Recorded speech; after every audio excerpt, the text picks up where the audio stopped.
Actually, lowbat din pala yung ano ko, phone.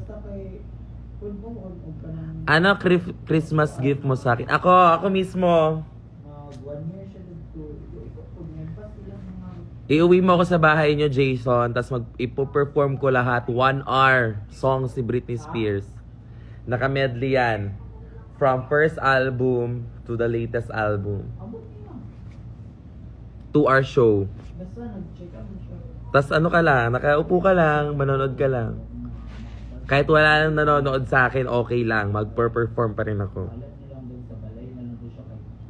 Cheers.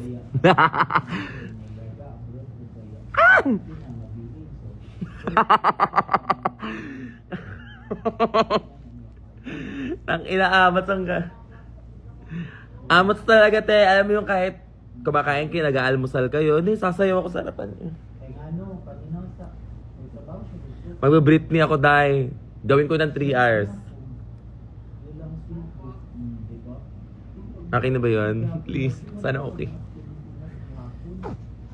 Pansinin mo kung ano ba yan. Puro kayo papansin eh.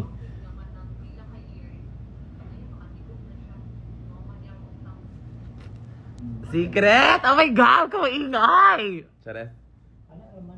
Pinaghahandaan ko pa, pinag-iisipan ko kung ano yung gagawin ko. Kasi guys, to be honest with you, it's so hard to keep up. I mean, diba? Kasi, if you're a performer, kasi, diba? You need to like think about the things you do.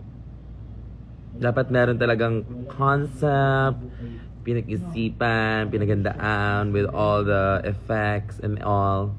So, mahirap talaga siya. Siyempre, kayo din naman. Grabe pa naman kayo mag-expect sa akin when it comes to ano, pagpangit yung performance. Naku, kilala ko na kayo sa sama ng ugali nyo.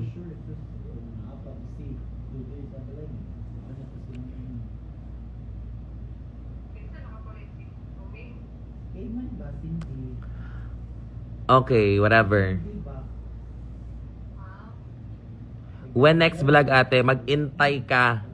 Mag-antay ka.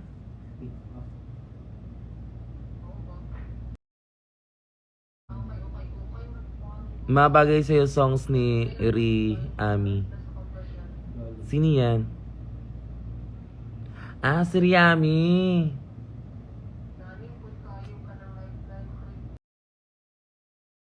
Yan.